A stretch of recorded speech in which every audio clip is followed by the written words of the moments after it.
이번 장에서는 카보닐 화합물 중에서 또 다른 분류인 카복실산에 대해서 공부해 보도록 하겠습니다. 카복실산 같은 경우에는 이 카복실산의 화합물 그 자체로도 중요하지만 산염화물이라든지 에스터 또는 아마이드, 사이올에스터와 같은 다른 종류의 카복실산 유도체들을 합성하는 그런 출발 물질로 사용하기 때문에 또 역시 중요한 역할을 하고 있습니다. 특히 이제 간단한 형태로 CH3COOH 같은 이러한 카복실산은 아세트산이라고 우리가 부르고, 이거는 이제 식초의 주 성분으로 사용할 수가 있죠. 이러한 카복실산 같은 경우에는 먼저 산염화물이라든지 그 다음에 두 번째는 에스터입니다. 에스터라든지 또 아마이드, 그리고 사이올에스터와 같은 사이올에스터. 자, 이러한 카복실산 유도체로서 이제 다양하게 활용을 하고 있습니다. 우리는 여기에서 친해성 치환 반응을 통해서 여러 가지 유도체를 어떻게 만들고 있는지, 그리고 그러한 특성들이 뭐가 있는지에 대한 내용을 공부해 보도록 하죠.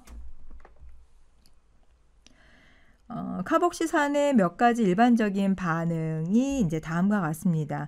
이 카복실산 같은 경우에는 알코올이나 케톤과 비슷한 점들이 있어요.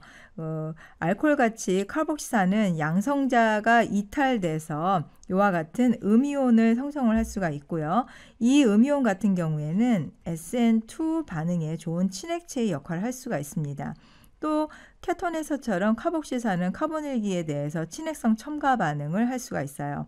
이러한 특징들을 이용을 해서 이 카복실산 같은 경우에는 모두 크게 이렇게 4가지 형태의 반응을 합니다. 그래서 먼저 양성자 이탈 반응이라든지 또는 리튬 알루미늄 하이드라이드라고 하는 LiAlH4 이런 것들로 처리를 하게 되면 이제 환원 반응을 할 수가 있는 거죠. 또 친액성 아실 반응이라든지 알파 치환 반응 같은 것들을 이번 장에서 주로 다뤄보도록 하겠습니다. 이번에는 카복실산과 나이트릴의 명명법입니다. 먼저 카복실산 같은 경우에는 RCO2H 또는 RCOOH로 나타낼 수가 있는데, 명명을 할 때는 우리가 그 사슬형 알케인, 열린 고리형이 아닌 열린 사슬형의 알케인에서 알케인 말단에 해당되는 뭐뭐 NaNe 대신에 여기에서 오익 애시드라는 식으로 명명을 하면 돼요. 그리고 이때 카복실 탄소 원자를 1번으로 잡아줍니다. 여기가 1번이 되는 거예요. 보통 우리가 카복실산에서 이걸 작용기로 생각을 하기 때문에 그 다음에 있는 탄소를 번호를 부여하는 경우가 있는데, 그렇게 되면 탄소 카운트 하나 빠지게 됩니다. 그래서 반드시 이 카복실산에 있는 탄소부터 1번, 2번, 3번으로 번호를 부여해줘서 모두 3개의 탄소가 있다라고 명명을 해야 돼요. 그럼 첫 번째 같은 경우에는 프로파노익 애시드가 되는 거죠. 마찬가지로 두 번째에서도 COOH에서 1번, 2번, 3번, 4번의 메틸기가 있습니다. 그리고 5번이죠. 그러면 4메틸 펜타노익 애시드 동일하게 명명을 할 수가 있어요. 이번에는 작용기 COOH기가 모두 2개가 있습니다. 2개 있으니까 다이만 붙여주면 돼요. 다이오닉 애시드라고 명명을 하면 돼요.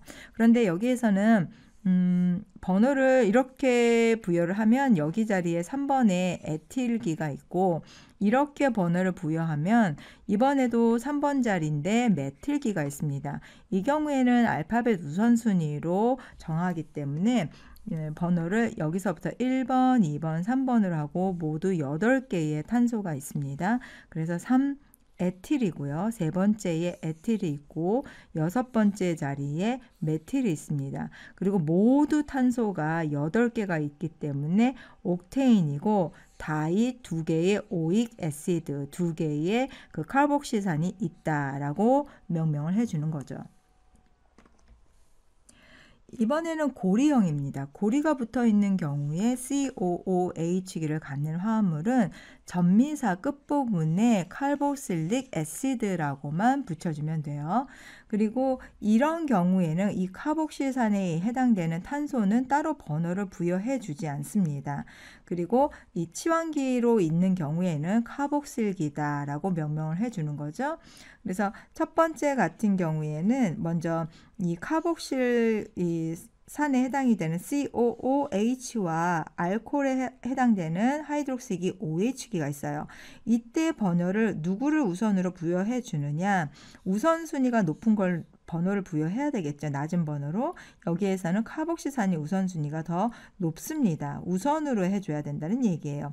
그래서 여기에 번호가 1번이 붙은 거고 2번, 3번, 4번, 5번, 6번으로 이렇게 번호를 부여했습니다. 그리고 지금 보면 점선 쐐기 형태의 서로 트랜스 형태로 되어 있는 걸 볼 수가 있어요. 그렇기 때문에 명명할 때는 트랜스 그리고 하이드록시기 이 카복실릭 애시드를 우선순위로 놨고 이거 중심으로 해서 우리가 명명을 하기 때문에 이거는 카복실릭 애시드라고 끝에 명명을 해줄 거고요. 그러면 거기에서부터 네 번째 자리에 하이드록시기가 있다라는 얘기예요. 그리고 사이클로헥세인 카복실릭 애시드라고 명명을 하면 됩니다. 두 번째 같은 경우에는 지금 고리형이고 불포화 탄소가 있습니다. 이중 결합을 하고 있죠. COOH 카복실릭 애시드를 사용해야 된다 그랬어요. 그 다음에 이중 결합이 있는 번호도 역시 1번에 해당이 됩니다. 그래서 전체적으로 1사이클로펜텐 카복실릭 애시드로 명명을 할 수가 있습니다. 자, 카복실산하고 아실기의 관용명들이 소개가 되어 있어요. 여기에서 아실이라고 하는 것은 RCO, 카보닐의 알킬기 이렇게 붙어 있는 형태면 우리가 아실이다라고 얘기하는데 이 아실 같은 경우에는 끝에 YL로 명칭을 만들어 줄 수가 있습니다. 이렇게 명칭을 하는 거예요. 그래서 포말릭 같은 경우에 포말릭산, 포말릭 애시드 같은 경우에는 포밀이라고 이제 명명을 해주는 거죠. 아세틱 하면 아세틸 이런 식으로 각각 명명을 할 수가 있습니다.